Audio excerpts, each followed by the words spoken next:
the special, when you open up and you say, I'm so excited that you're pregnant, and you get emotional, it gets me every time. Did you always want babies? No. No. I truly never. That was never like, I never, all my little friends would play wedding or play like they were a mom, and I was just like pretending to be different characters. I wasn't that person. I never even thought about having kids until I met my husband and I wanted to have kids with him. So, I mean, it's really funny. And now I'm like, I don't even want to imagine what it would be like without Gene, but no, I was not someone who wanted kids at all. Who's the first person you told? My sister. I mean, you got it. Well, Chris. Yeah. We'll take him out of it, I guess, after him. Yeah. Yeah. But I was kind of like, I told him so that I could go tell my sister, yeah. And did you have any idea what was in front of you? Because I felt the same way you did. I thought no one prepared me for what was coming. I was so elated, and then it was a quick downhill. And then the storm hits. Yeah, like you find out you're pregnant, and then there's like a thunderclap, and you go kind of like, what was that? And then you're like, oh, yeah. I felt like I really was not informed about what pregnancy might bring, and and so that's kind of one of the goals of the documentary. The 3-part documentary that we are all having viewing parties and so fired up for, because thank you. Watching your last special, I feel like we were with you for all of it. How was your delivery? Because I feel like we saw you with the pregnancy. It was really, I mean, there's so many different ways deliveries can go, of course. And what I learned more than anything was how dangerous it is for women of color, who are 4 times more likely to die unnecessarily during childbirth. 12 times more in New York. There's a woman, Sha'Asia, who just died in Brooklyn last week during a routine C-section. But anyway, I personally, it was hard. I had a hard time. And I mean, you see the whole thing in the doc. Like there's, we don't ever turn the cameras off. It's not like, okay, I'm going in the delivery room and then wow. Like, no, you see the whole thing. And it was a challenge. Was there any part when you were shooting it that you were like, just enough? Like, I can't share this with everybody. Well, the thing is, it's not like we had cameras around all the time or anything. It was like, we were shooting it ourselves, and we just kept like shooting stuff, and we didn't know if we were even going to ever use it. We didn't know, we're eventually going to want to make this into a documentary. We just filmed it. And so there was no pressure on it. And then even once we had all the footage, it was like, we could just do nothing with this. But then I was lucky enough to meet Alexander Hammer, who directed it and edited it so beautifully. He edited Beyonce's Homecoming. Yeah. And he just shaped this and made it into something that we are so proud of. What do you want the takeaway to be for all of us warriors out there? Because there's a lot of takeaway.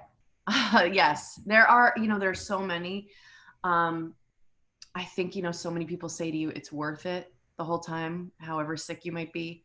And you want to just tell them to shut up.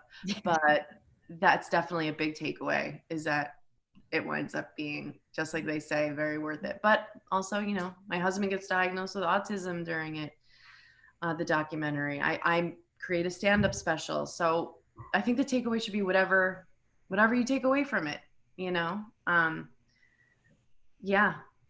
I've fallen in love with your husband just from watching this. Where is the painting that he made when you were hospitalized? The portrait from the lips to the neck. I mean, it's like looking in a mirror, Amy. Your chin in the hospital to be handed that painting. I think it should be hanging in the Smithsonian, personally. The nursery. But no, it's at our apartment in New York.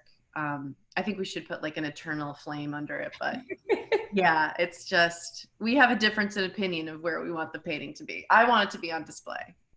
How is Gene? What is he up to? He is so precious. The one he just posted in his pajamas. I could smell him through the camera. I miss the smell of the baby. I can't handle it. It's like, I just don't want this age to end. It's like, I mean, there's some parts of it, like I get all my steps in just chasing him, because he's been walking since he was 10 months old. What? 10 months old. That's too young. That's too young. it's too young. And, you know, and I have some friends who their babies are like, you know, talking, Jean's not talking, but they're not walking. And I'm like, don't complain, because you know, they have their baby, they come over, like just sit there, you know, or like social distance, like there. And I'm like, you know, I don't even get to say hi. It's like, but I mean, it's, you know, it's so good, and it's going fast, like everybody says. And so I feel very lucky to be spending this time with him. Does he have a nickname? Is he Gene the Bean, the Machine? Like what do we call him? Little Degini to baby de guy. I like it. You know, Jeannie Panini. Yeah, nothing that really makes any sense. But it's mostly Geenie. We start calling him Geen real early. Like we really never call him Gene. We call him Geen. You know, you don't plan on these things, right? I'm sure you wild nicknames for your kids. Yeah, my middle daughter's name is Hayes, and she went to Hazy Daisy Duke, and now we just call her the Duke. And so she's 17. And she's the Duke. Yeah, the Duke. You can't plan. It just happens. I love that you're trying again. It is funny, they say with childbirth, to your point, that you forget it all once they're born. And I remember at the time, I'm like, no way, but you do. And you're back. Thank you for sharing all of that too. For all of us going through it all, it's like what we put our bodies through. So how is it the second time around? Do you feel calmer with it? Well, you know, we did IVF, and it was really a tough experience for me personally. Like, you know, I think different people have different experiences, of course, with it. It was really hard on my body. It was really hard on me emotionally, you know, and we got one embryo. Good. So that's not like, you know, we knocked it out of the park, but we're grateful that we got one normal embryo. But we're going to put that on hold until after the pandemic. Yeah. I didn't think about that. So you were probably on it, and then you have to stop everything with everything going on. Yeah. We were on that trajectory, trying to get, bring another baby into the world. And then we just said, I think maybe, like, I don't, you know, especially with me, like, you know, and how much you have to go to the doctor. Like, that's another thing I didn't know when you get pregnant, is like, you are going to get the doctor all the time. What do you have going on with Tampax? I was just really excited to get the opportunity to partner with them. Tampax, they really, you know, as soon as we started talking, we both had such an interest in educating women about their periods, because a lot of us don't really know that much. You know, we think we do, but sex education is only required in like less than half of the states in our country. So, and even when you go to sex ed, it's not like nobody's like showing you this is how you put in a tampon. You hopefully you have a cool older sister or somebody to show you, because half the population, we don't know how to put in a tampon properly. That's why some people think it hurts, or there are myths that it could get lost in your body. All this stuff that I was like, I really want to be on board with helping educate people about this. And they've been so cool, and they've donated so many tampons and to Good Plus Foundation, and just women who can't afford it or can't get to the store right now. And so I really wanted to be part of that myth busting and educating women, and also taking the shame out of it. Yeah. This taboo thing that we get every month. It's like, it's not fair. I'm all for anything that takes the shame away from women. I love your last special when you're like, hey, Carl. Yeah.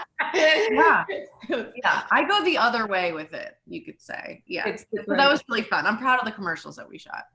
The cooking show, how fun to let us in your kitchen with your husband, Chris and Jean. Season 2, what's going to be the big recipe? What are we cooking? Oh, you know, the biggest hit season 1, I would say, were the wings and some of Chris's pastas. And season 2, I'm looking to be the star. I want my drinks to be the big talking point. It's like, what about me, guys?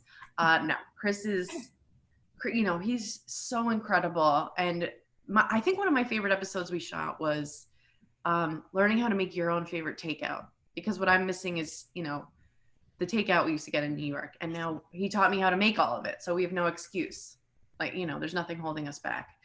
But with everything going on right now, you know, and this movement and Black Lives Matter moving forward, and, you know, we're so lucky we have the time right now to be protesting and be proactive with it. And it's also been nice to get just in the kitchen with my family and have a TV show where we can highlight